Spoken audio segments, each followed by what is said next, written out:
महाराष्ट्र के उप मुख्यमंत्री अजीत पवार का 28 जनवरी को विमान हादसे में निधन हो गया। निधन से करीब 2 हफ्ता पहले उन्होंने 1999 की भाजपा शिवसेना सरकार पर घोटाले का आरोप लगाया था। उन्होंने कहा था कि वे फाइल अभी भी उनके पास है। भाजपा ने इसे पवार का उचित बर्ताव नहीं बताकर हैरानी जताई थी, लेकिन अब उनके निधन के बाद सोशल मीडिया पर कई लोग उस आरोप की चर्चा कर रहे हैं। अजीत पवार ने 13 जनवरी को कहा था कि 1999 में पार्टी फंड के लिए एक सिंचाई परियोजना की लागत 100 करोड़ रुपए बढ़ाकर पेश की गई थी। उन्होंने कहा कि पुरंदार लिफ्ट सिंचाई योजना की फाइल 1999 मेरे पास आई तो ये 330 करोड़ रुपए की योजना बताई गई थी। मैंने फाइल खारिज कर दी। परियोजना पर आने वाले खर्च का पता लगवाया तो पता चला कि यह 220 करोड़ रुपए में पूरी हो सकती है। यह भी पता चला कि अनुमानित खर्च में 100 करोड़ पार्टी फंड के नाम पर और 10 करोड़ संबंधित अफसरों के लिए जोड़े गए थे। पवार ने यह भी कहा था कि वह फाइल अभी भी उनके पास है। 1995 से 1999 के बीच महाराष्ट्र में बीजेपी और अविभाजित शिवसेना की सरकार थी। 1999 में ही कांग्रेस एनसीपी की सरकार सत्ता में आई थी।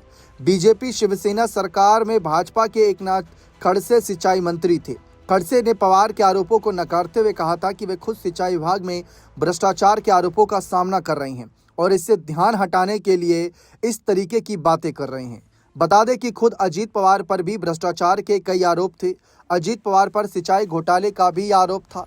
नवंबर 2018 में भ्रष्टाचार निरोधक ब्यूरो यानी एसीबी के तत्कालीन डीजीपी संजय बर्वे ने एक हलफनामे में कहा था कि अजीत पवार ने सिंचाई परियोजनाओं के ठेके देने में दखलंदाजी की थी। हालांकि एसीबी ने उन्हें किसी मामले में आरोपी नहीं बताया था। नवंबर 2019 में एसीबी ने 9 ऐसे मामले जांच बंद कर केस खत्म करने की सिफारिश की थी।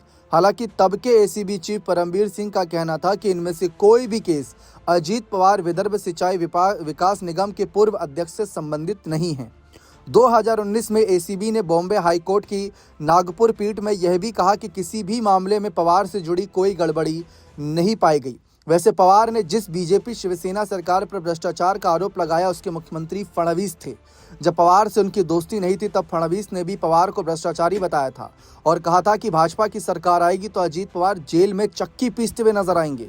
लेकिन बाद में फडणवीस ने पवार को उप मुख्यमंत्री की कुर्सी दे दी और साथ में एक दिन मुख्यमंत्री बनने की शुभकामनाएं भी। बने रहे चैनल के साथ। बहुत बहुत शुक्रिया।